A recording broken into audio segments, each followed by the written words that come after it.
Bonjour à tous, plaisir renouvelé d'être en votre compagnie pour ce 12h30 sur RTI2, le sommaire. C'est la saison des pluies en Côte d'Ivoire. À Abidjan précisément, à Angré dans la commune de Cocody, un immeuble R+2 s'est effondré.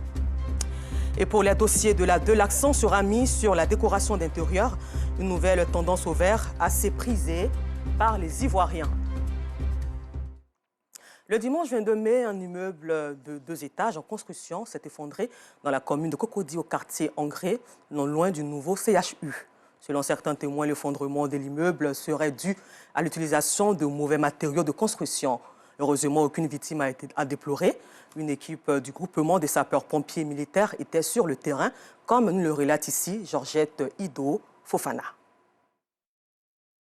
Un autre immeuble s'est effondré à Angré, non loin du nouveau CHU, dans la commune de Cocody. L'effondrement de l'immeuble de 2 étages en construction est survenu peu après 6 heures du matin, selon des témoins. Nous avons attendu les bruits 30. Nous sommes sortis. Nous sommes allés voir que l'immeuble s'est écroulé. Il n'y avait personne. C'était les voisins aussi qui sont sortis comme nous. Et on s'est posé aussi la question s'il y avait des gens, mais on a regardé autour, on n'a pas vu quelqu'un. Il y a madame qui m'a réveillé ce matin aux environs de 8 heures, me signalant que l'immeuble d'à côté s'était effondré. Et donc sous la pluie, nous sortons, on sort et puis on se rend compte qu'effectivement, l'immeuble s'est affaissé. Et les voisins et tous ceux qui habitent l'immeuble juste en face, nous sommes mobilisés pour appeler les sapeurs-pompiers, pensant que les employés étaient sous les décombres. Ils ont fait les poteaux qui n'est pas normal. Ils prennent du fer 6 pour faire le bâtiment, la fondation, ce n'est pas normal. Prends le fer normal, fer 12 pour faire la fondation. Tu peux prendre en fer 6 pour faire une immeuble, fer 8 pour faire une immeuble. Présents sur les lieux, les sapeurs-pompiers font un point de la situation. Ce matin, entre 7h30 et 8h, nous avons été alertés pour un effondrement de bâtiment R+2. Nous sommes arrivés, d'abord on a effectué, on a créé un périmètre de sécurité. Après le périmètre de sécurité, on a fait des recherches pour voir si, vu que c'est un immeuble en construction qui s'est effondré, on a effectué des recherches, des reconnaissances. Pour question de victimes, il n'y a pas de victimes. On a eu à interroger les riverains qui nous ont informé effectivement que les travailleurs utilisaient le site du lundi au vendredi. Et les samedis, après-midi, dimanche, c'était férié pour eux. Donc Dieu merci, il n'y a pas eu de victimes. Depuis le début de l'année, ce sont plus de 4 immeubles qui se sont effondrés dans le district d'Abidjan. De quoi attirer l'attention des maîtres d'ouvrage et la vigilance du ministère de la Construction sur ces récurrents effondrements. Au Nigeria, au moins 4 personnes sont mortes samedi dernier dans un nouvel effondrement d'un immeuble de 3 étages dans un quartier de Lagos. 5 personnes ont pu être sorties des décombres par les secours. Le bâtiment situé à Lagos Island se serait écroulé pendant les fortes pluies alors qu'ils étaient encore en construction. Retour en Côte d'Ivoire ou dans la ville de Bouaké, au centre du pays, les élèves sont dépistés gratuitement des maladies oculaires. Et soulignons que c'est une initiative du ministère de la Santé, de l'Hygiène publique et de la couverture maladie universelle. Cette action sanitaire s'inscrit donc dans le cadre de son programme de santé oculaire au profit des apprenants pour de meilleurs résultats scolaires. Un reportage signé Djeneba Ouattara de RTI Bouaké, commenté par Thuo-Christ Larsanz. En Côte d'Ivoire, 7 45 269 enfants ont besoin de soins oculaires. 281 810 d'entre eux utilisent des paires de lunettes et 63% des déficiences visuelles chez les enfants de 0 à 15 ans proviennent des maladies des yeux. Conséquences sur les résultats scolaires, retard et échecs scolaires, difficultés d'apprentissage scolaire. Pour apporter une solution palliative à cette problématique, le ministère de la Santé, de l'Hygiène publique et de la couverture maladie universelle, à travers le programme de la santé oculaire, initie une campagne de dépistage des maladies oculaires dans les régions du Tchologo et de Béké. À Bouaké, le lycée moderne 2 a servi de cadre au lancement de l'activité sanitaire. Il est question d'améliorer la santé oculaire des apprenants. Il s'agit d'un projet, avec l'appui de l'USAID et l'ONG CBM pour détecter les affections oculaires très tôt chez les enfants. Les autorités locales encouragent l'initiative et invitent les bénéficiaires à saisir cette opportunité. Une initiative qu'apprécient les élèves. C'est une très bonne initiative parce que cela va nous permettre, à nos petits frères qui sont en classe de 6e, 5e et de 3e qui vont bénéficier de cette action, de pouvoir bien recevoir leurs cours parce qu'ils auront une bonne vue. Dans le Bouéké, cette phase vise à terme 14 000 enfants âgés de 0 à 18 ans. Elle concerne les écoliers et les élèves de la 6e à la 3e. Dans le monde, 700 millions d'enfants ont besoin de soins oculaires, selon l'OMS. Au chapitre religion en islam, le muezzin, celui qui récite l'azan, c'est-à-dire l'appel à la célébration cultuelle du vendredi et aux 5 prières quotidiennes. Le muezzin proclame son appel du haut du minaret dans les grandes mosquées pour célébrer le Tout-Puissant et inviter les fidèles musulmans à la prière. Thiochris Larsinde de RTI Bouaké a fait une incursion dans le quotidien de Traoré Bakari, muezzin à Bouaké. Aux premières heures du jour, alors que l'aube s'annonce, une voix puissante déchire le silence de la nuit. C'est l'appel du muezzin à la prière du matin, ou l'azan. Nous sommes à la grande mosquée Mangorotou du quartier Dar es Salaam. L'appel est lancé par Bakari Traoré. Depuis 35 ans, Bakari exerce cette fonction. 5 fois par jour, du haut du minaret de la mosquée, il exécute cette tâche. J'appelle les 5 prières quotidiennes. J'appelle à 12h30 et la prière se fait à 13h30. Et la prière de Asra, j'appelle à 15h30. La prière de Maghrib, je l'appelle à 18h40. La 4e prière que j'appelle, c'est la prière de Al-Isha. La 5e prière est la prière de Fajr. La particularité de la prière de vendredi, c'est qu'il y a plusieurs appels. La première appel se fait à 12h00. Le second appel maintenant se fait à 12h30. Après, il y a un autre muezzin qui fait une deuxième appel. Et après celui-là aussi, il y a un 3e muezzin qui fait l'appel.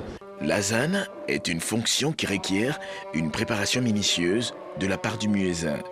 La préparation particulière, c'est que tu prends la bonne intention pour pouvoir venir faire le travail. Donc c'est ce que je fais, je prends l'intention de venir faire l'appel à la prière. La fonction du muezzin dans la communauté musulmane est une vocation. Et celui-ci est choisi pour sa voix et ses vertus. Il faut avoir une voix qui peut arriver aux oreilles des musulmans. Il faut avoir aussi une belle voix. Qu'il soit donc un homme de droiture, un homme de bonne moralité, un sachant, et il faut qu'il soit quelqu'un de consensuel. L'appel à la prière est un précieux soutien à la foi du fidèle musulman. L'appel du muezzin est vraiment important pour nous. Ça nous réveille et ça nous permet de bien nous préparer pour la prière. On a le temps de faire nos ablutions et d'être à l'heure à la prière. L'appel à la prière nous permet de ne pas oublier les 5 prières du jour. Souvent, on est très occupé par le travail et le muezzin nous rappelle les prières que nous devons effectuer. C'est très important. L'appel à la prière est une tradition ancestrale de la religion musulmane. Il fut exécuté pour la première fois par Bilal au 7e siècle sur instruction du prophète Mahomet qui avait remarqué sa magnifique voix.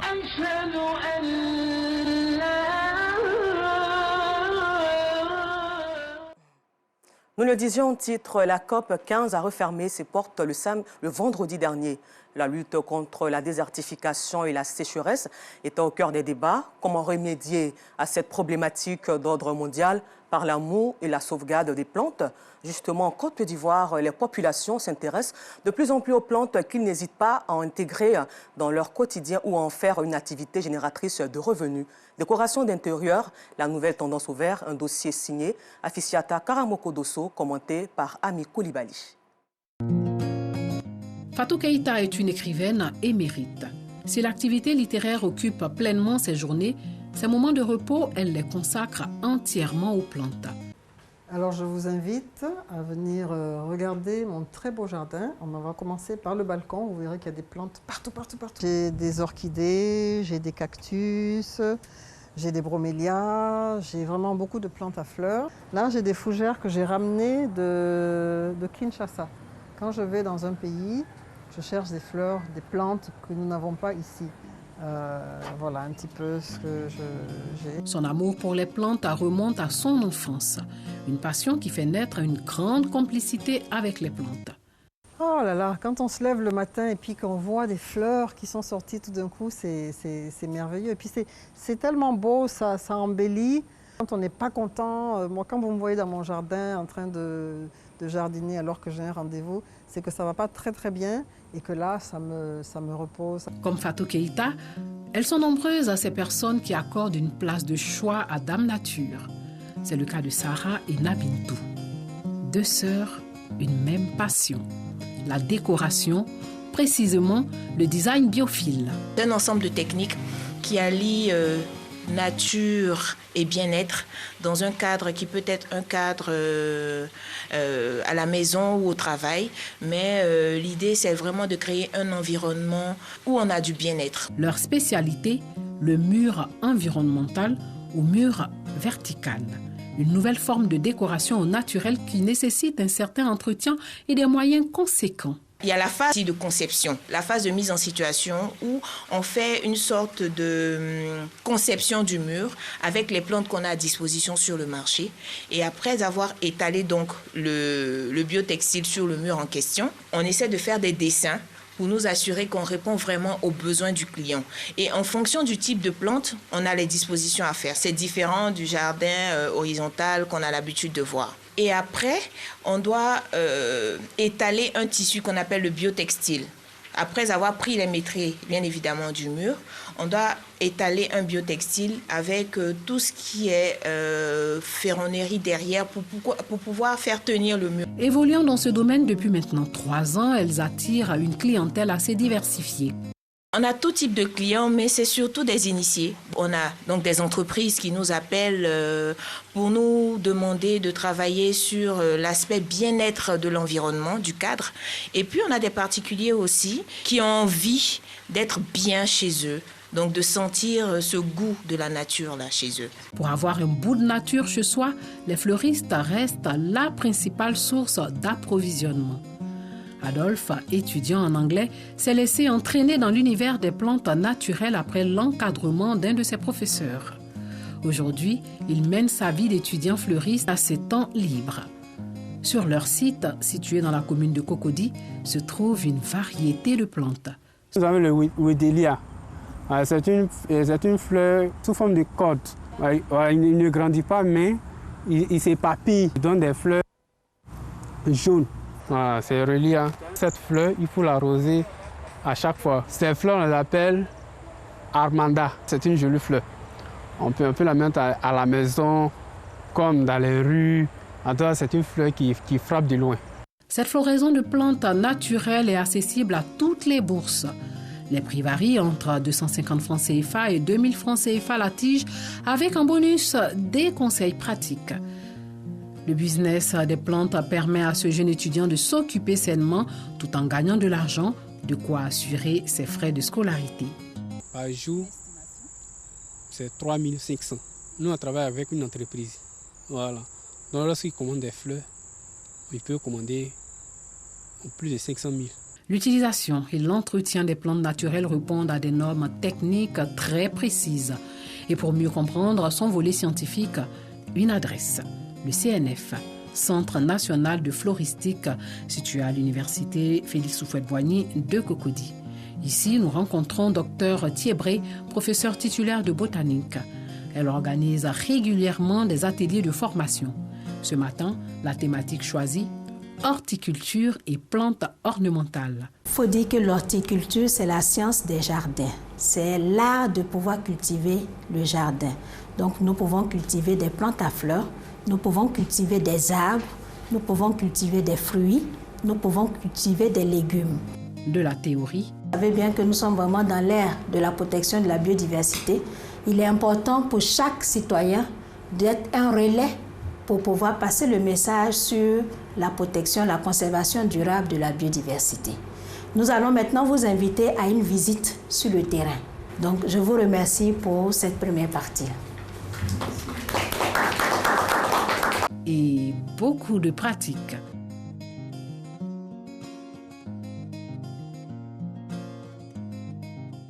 Merci. L'information revient à 19h30 sur RTI2.